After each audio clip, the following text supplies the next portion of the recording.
간멘 에세이 축도에 대한 심층 이해. 공예배 끝에 설교자가 두 손을 위로 든 채 축도하는 모습은 한국인 성도들에겐 익숙한 장면일 것입니다. 그런데 이제는 우리 주 예수 그리스도의 은혜와로 시작하는 이 축도 내용은 나라마다 다 같지 않습니다. 한 예로 한국과 달리 유럽의 루터교나 개혁교회들은 예배 끝에 소위 아론의 축도를 합니다. 현 한국 교계의 실행은 예전에 미국 침례교회와 장로교회 일부의 실행을 미국 선교사들이 전해준 것입니다. 한편 이해와 설교를 위한 고린도후서 주석 저자는 아래 본문이 축도용이 아니고 사실은 편지의 마지막 인사이므로 그리스도인들이 공동체 안에서 서로에게 진심을 담아 사용할 수 있다고 말합니다. 이 해석이 맞다면 이제는 모든 성도가 주체적으로 누리는 말씀으로 되돌리면 좋을 것입니다. 주 예수 그리스도의 은혜와 하나님의 사랑과 성령의 교통이 여러분 모두와 함께하기를 바랍니다. 고린도후서 13장 14절. 몇 년 전에 북한 최고 대학 출신이 복음을 듣고 탈북하게 된 간증을 직접 들은 적이 있습니다.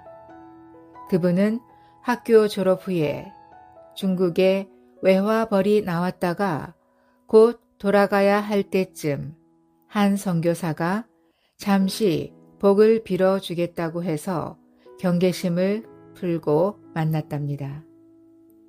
잠깐 복 빌물 받는다고 무슨 큰 문제가 있겠나 싶어 만났다가 인생이 바뀌었다고 했습니다. 이처럼 거의 모든 사람들, 심지어 골수 공산당원조차도 복 받는 것은 좋아합니다.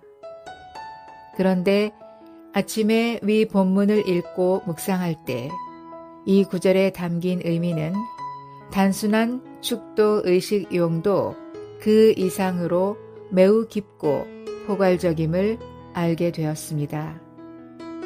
제일 먼저 받은 인상은 소위 삼위일체 하나님, 그리고 은혜와 사랑과 교통이라는 용어를 바로 이해해야 이 말씀을 제대로 누릴 수 있겠다는 것입니다. 기도하는 마음으로 여러 관련 해석들을 찾아 읽다가 아래 회복력 각주에서 많은 도움을 받았습니다. 주님의 은혜는 우리가 누릴 수 있도록 우리의 생명이 되신 주님 자신이다. 하나님의 사랑은 주님의 은혜의 근원이신 하나님 자신이다.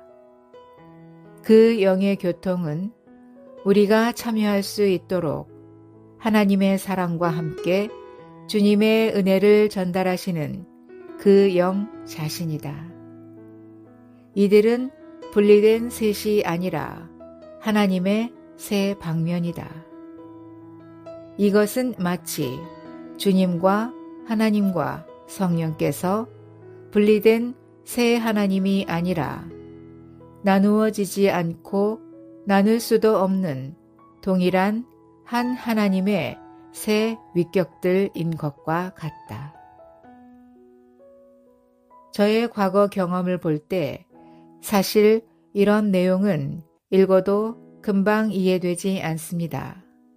따라서 조금 사족을 달자면 은혜와 사랑과 교통은 우리가 생각하는 것처럼 어떤 사물이 아니라 삼위 하나님 자신, 즉 신성한 인격 자체라는 것입니다. 따라서 위 본문처럼 은혜와 사랑과 교통이 우리와 계속 함께 하려면 삼위 하나님 자신이 우리 존재 안으로 지속적으로 흘러 들어오시는 것이 필요합니다. 그런데 하나님이 우리 안에 흘러 들어오신다는 이런 표현도 신학적 설명 혹은 추가적인 성경 본문의 지원이 필요할 수 있고 또 실제 체험을 위해서는 어떤 조건들이 더 충족되어야 합니다. 저는 과거에 이런 장벽을 여호와께서 자신을 생수의 원천으로 소개하신 것과 생명수의 샘들로 안내하실 것, 생명수의 강이 하나님과 어린 양의 보좌에서 흘러나오심 등의 말씀으로 어느 정도 해소했습니다.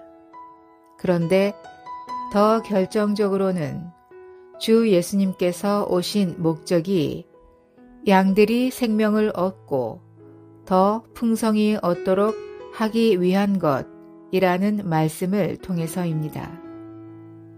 이런 조회의 생명은 생명수의 강물에 우리 존재를 적시는 것과 같은 개념인 그 영의 교통을 통해 우리 안에 주어집니다. 설교자의 정성 어린 축도를 받고 은은한 피아노 반주를 들으며 예배를 마치고 나오면 기분악상으로 뭔가 은혜를 많이 받아 새로운 한 주가 잘 풀릴 것 같은 느낌이 들 수는 있습니다. 그러나 애석하게도 위 본문이 말하는 성령의 교통은 이런 축도만으로 우리가 바로 체험할 수 있는 것은 아닙니다. 요한 1서에 따르면 이러한 하나님과의 교통에는 분명한 조건이 있습니다. 첫째는 우리가 빛 안에서 행하는 것이고, 둘째는 자기 형제를 사랑하는 것입니다. 따라서 위 본문 내용은 어둠 밖에, 즉 빛 안에 머무는 사람들만의 분기신 셈입니다. 이런 글을 쓰고 있을 때 제 깊은 속에 너는 지금 어느 영역에 있느냐는 세미한 음성이 있습니다. 옳은 것, 논리적인 것, 성경적인 것, 확실한 근거가 있는 것을 붙들다가 정작 세상의 빛으로 오신 그분 자신에서 떨어져 어둠에 빠지는 어리석음을 범치 않게 해달라는 간절한 기도가 제 안에 있습니다. 오 주님, 우리로 빛 가운데 머물며 형제 사랑을 실행하게 하소서. 그 영의 교통 안에서 당신을 은혜와 사랑으로 체험하고 누리게 도우소서. 아멘.